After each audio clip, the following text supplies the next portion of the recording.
Hello. Today I want to talk to you about the impacts of drinking and driving, whether you are affected by a drunk driver or you were the one that was drinking and driving. Have you ever been affected by those around you that have been drinking and driving, or you were the one drinking and driving? Well, it is an increasing issue that has grown over the last few years in the United States. Here I want to let people know the risks and the issues along with the drinking and driving. First, I want to talk about the average deaths in 2015. Next, I want to talk about the facts of drinking and driving. Then I want to talk about my personal experiences that I have had with drinking and driving and how it has impacted my life. Next, I want to talk about the penalties for drinking and driving. Then I want to finish with what they call the victim impact panel. So let's talk about the average deaths in 2015. Did you know in 2015 there was roughly 35,000 deaths due to drinking and driving? Well, of those 35,000 deaths, there was 10,265 deaths of drinking and driving of blood alcohol levels greater than 0.08, which is the legal limit.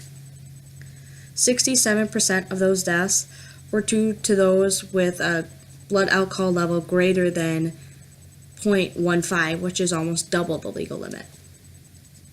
Next, let's talk about the facts of drinking and driving. According to DoSomething.org, average drinkers drive about 80 times before they get caught for drinking and driving. Drunk drivers are usually not the ones to survive in a crash if that were to happen.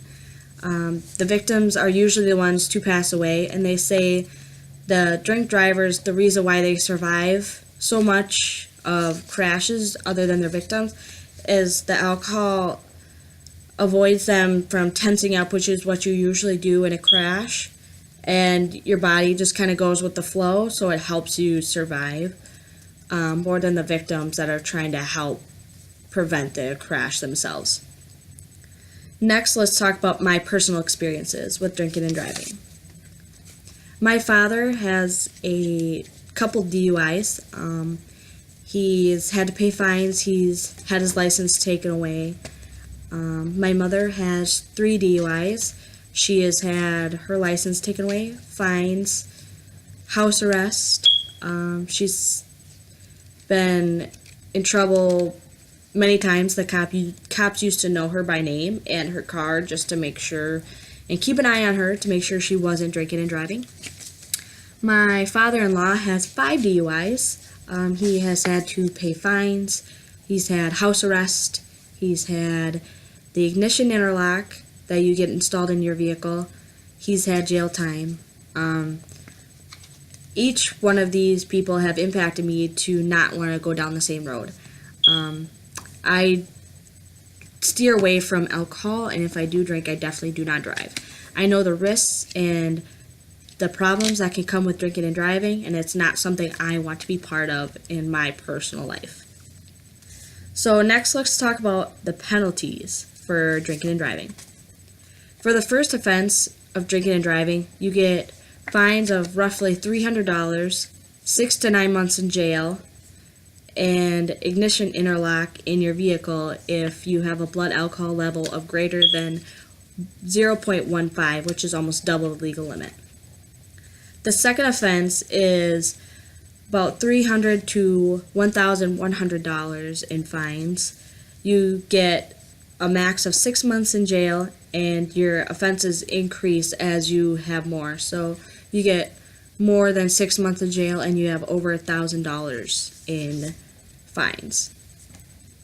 I had asked my peers a knowledge question, and if they knew what the first offense penalties were for drinking and driving, and nobody really knew. They said they were all unsure. I did have one peer that said they think they should be more strict, and for a first offense they should be more strict so that way people would learn their lesson and they would think about doing it twice. I also asked them a attitude question. I asked them, do you think penalties should be more strict? And why do you think that? What should they be if they should be more strict? I had a peer say that they should be more strict and their license should be taken away. She also referred that no one ever seems to learn their lesson if they are not more strict. And even if they were more strict, she also still doesn't believe that they would learn their lesson. So hoping that they come up with some sort of law or lesson that would make it more hard for those to want to decide to drink and drive. I also had a peer that said yes, they do believe it should be more strict. Jail time should be at least 3 days, and license should be taken away for at least 6 months.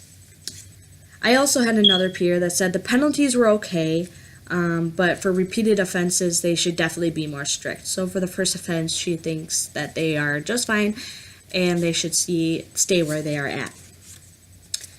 Last, I want to talk about the victim impact panel. When I was talking to my mom about the drinking and driving and how it impacted her life, she had mentioned the victim impact panel, which are videos you can find on YouTube. You can find them on Google. They are videos of those that have been impacted by drinking and driving, or by, whether they were victims or they were driving themselves. I personally have a friend that goes around and gives speeches to schools about drinking and driving because he was the one that was drinking and driving and killed 2 of his friends. I highly encourage those that are watching this to go watch the videos. There are many of them that people that were drinking and driving have been in crashes and other people have lost their lives, and it really inspires those around to not drink and drive because they know how it affects those, not just you, but the people around them. In conclusion, I wanted to spread the awareness of drinking and driving. I want to let you know that drinking and driving is not worth it. It's not worth having fines. It's not worth your life or anybody's lives around you for drinking and driving. Today I talked about the facts of drinking and driving, the average deaths in 2015, my personal experiences, my victim impact panels that I had just mentioned. Do you think that your life and everybody's life around you is worth having a drink and driving home? I would say not. Just think, if you ever want to drink and drive, think about your family and other people's family. If you were lost, those would miss you, and if you were to kill somebody in an accident, they would also miss that person. So please think about drinking and driving before you do it. And I highly, highly encourage you not to drink and drive. Thank you.